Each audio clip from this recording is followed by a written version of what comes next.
आम आदमी पार्टी अन्ना आंदोलन के गर्भ से निकली। अन्ना आंदोलन किसके खिलाफ था? तत्कालीन यूपीए सरकार के खिलाफ था, मनमोहन सिंह जी की सरकार के खिलाफ, जिनकी आज अंत्येष्टि हो रही है। और अब सब उनको भारत रत्न देने की मांग कर रहे हैं, वही लोग मांग कर रहे हैं जो कभी उनको न जाने क्या क्या कहते थे। उसके बाद जब दिल्ली में चुनाव हुए, पहला चुनाव जब हुआ 2013 का, तो भारतीय जनता पार्टी की 32 सीटें थी, सिंगल लार्जेस्ट पार्टी थी। कांग्रेस पार्टी की 8 सीटें थी और जैसा हर्षवर्धन जी बताया, और 28 सीटें आम आदमी पार्टी की थी, अनएक्सपेक्टेड। तो आम आदमी पार्टी को दिल्ली में सत्ता तश्तरी में रख के कांग्रेस और बीजेपी दोनों ने दी है। कांग्रेस ने कैसे दी कि 49 दिन की जो सरकार चलवाई आम आदमी पार्टी की, उसका नतीजा ये निकला कि आम आदमी पार्टी ने अपना प्रसार किया, विस्तार किया और पूरे दिल्ली की वो पार्टी बन गई। और उसके बाद जब कांग्रेस ने समर्थन वापस लिया, तो जो कांग्रेस सोच रही थी कि इसका फ़ायदा मिलेगा, उसका नुकसान हो गया, क्योंकि अरविंद केजरीवाल बहुत ज़बरदस्त कैंपेनर थे। उन्होंने सारा दोष जो है कांग्रेस पर मढ़ दिया। अब भाजपा ने कैसे दी सत्ता? क्योंकि भाजपा ने ऐसे दी कि भाजपा के पास एक क्रेडिबल फेस डॉक्टर हर्षवर्धन थे, जो उस वक्त जब 32 सीटें आई थी तब नेता थे। और उन्होंने बहुत ईमानदारी से कहा कि हमारे पास बहुमत नहीं, इसलिए हम सरकार नहीं बनाएंगे, तो अपने को विड्रॉ किया, एक नैतिक वो लिया। उनके प्रति भाजपा के कार्यकर्ताओं में, दिल्ली के वोटरों में एक सहानुभूति थी कि यार ये शरीफ आदमी जो है सरकार बनाने से चूक गया। 2015 में भारतीय जनता पार्टी ने बजाय हर्षवर्धन के किरण बेदी को मैदान में उतार दिया। उन किरण बेदी को, जो वोटर तो छोड़िए, वो अपने सपोर्टर को संभाल के नहीं रख पाई। और उन्होंने उस चुनाव में जिस तरह से मनमानी की, कि जिस तरह दिल्ली के सांसदों को अपमानित किया, डॉक्टर हर्षवर्धन को अपमानित किया, वो सब सबके सामने है।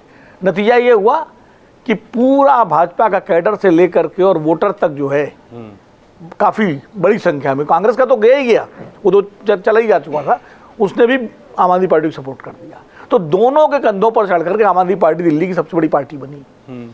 और 2000 उसके बाद उसने अपना फ्रीबीज की जो सारी योजनाएं लागू की, और उसका फ़ायदा उसको 2020 में मिला, वो फिर जीती। अब स्थिति ये है कि लोकसभा चुनाव के बाद और कर्नाटक और हिमाचल चुनाव जीतने के बाद कांग्रेस की तरफ जो मूवमेंट हुआ है, खास करके माइनॉरिटी वोटों का पूरे देश में और दलित वोटों का लोकसभा चुनाव के बाद, उससे आम आदमी पार्टी परेशान है। और कांग्रेस को लगता है कि ये मौका है कि दिल्ली, क्योंकि दिल्ली से ही आम आदमी पार्टी बढ़ी है, दिल्ली उसका गर्भनाल है, जो अमृत कुंड है, जहाँ से उसको ताकत मिली थी, और पंजाब तक सरकार बन गई।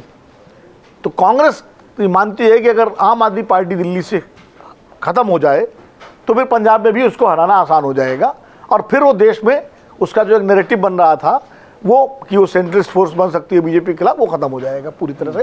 क्योंकि गुजरात में भी जो 156 सीटें आई भारतीय जनता पार्टी, उसमें आम आदमी पार्टी की बड़ी भूमिका है, 13% वोट वो ले गए, कांग्रेस ने 27% वोट।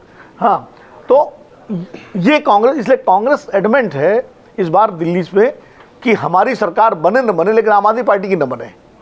उसके लिए बीजेपी, जो दिल्ली के जो कांग्रेस के नेता, उनसे आप बात करो, कहते हैं बीजेपी से हम लड़ लेंगे, हमने 15 साल बीजेपी को बाहर रखा दिल्ली की सत्ता से, हम बीजेपी से लड़ लेंगे, पहले इनसे हम निपट लें।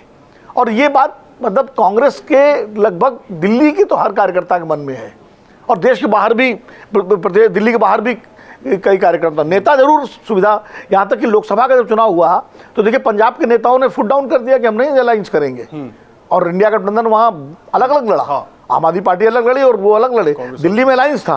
कांग्रेस ने अच्छा हाँ, और कांग्रेस वहाँ 7 सीटें जीती, पिछली बार 8 जीती थी, इस बार 1 सीट कुरुक्षेत्र में उन्होंने आपस में कर लिया था। हाँ, और कुरुक्षेत्र में, हरियाणा में उन्होंने किया, लेकिन उनको कोई फायदा नहीं मिला उनको। और दिल्ली में तो साथ के साथ उसके हार गया गठबंधन, पंजाब में उनको फायदा मिला। तो पंजाब का जो अनुभव है वो दिल्ली वालों के लिए एक तरह से नजीर है। और पंजाब के नेताओं का कहना भी है कि देखिए हमने फुट डाउन किया, हमारा फायदा, हम आगे विधानसभा चुनाव में भी इनको चुनौती देंगे।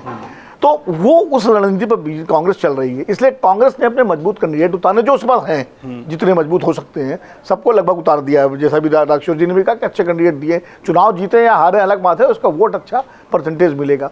वोट परसेंटेज कांग्रेस का बढ़ने का मतलब आम आदमी पार्टी के लिए खतरे की घंटी है। अब चुनाव में कितनी सीटें आती हैं, क्या आती हैं, तो नतीजे बताएंगे।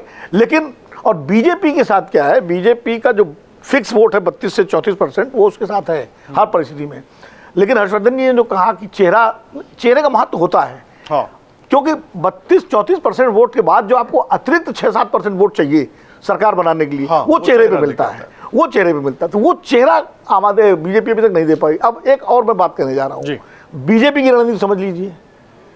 जैसे कांग्रेस की रणनीति है कि किसी भी तरह आम आदमी पार्टी खत्म हो, भले बीजेपी की सरकार बन जाए। बीजेपी की रणनीति क्या है कि हमारी अगर नहीं बनती है तो आम आदमी पार्टी की बन जाए, क्योंकि वो आम आदमी पार्टी को जिंदा रखना चाहती है कांग्रेस को दूसरे राज्यों में निपटाने के लिए।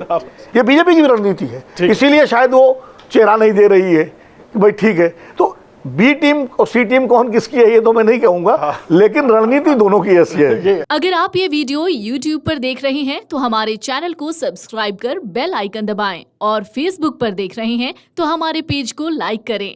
8 मिलियन प्लस सब्सक्राइबर, आपके इस भरोसे के लिए बहुत धन्यवाद।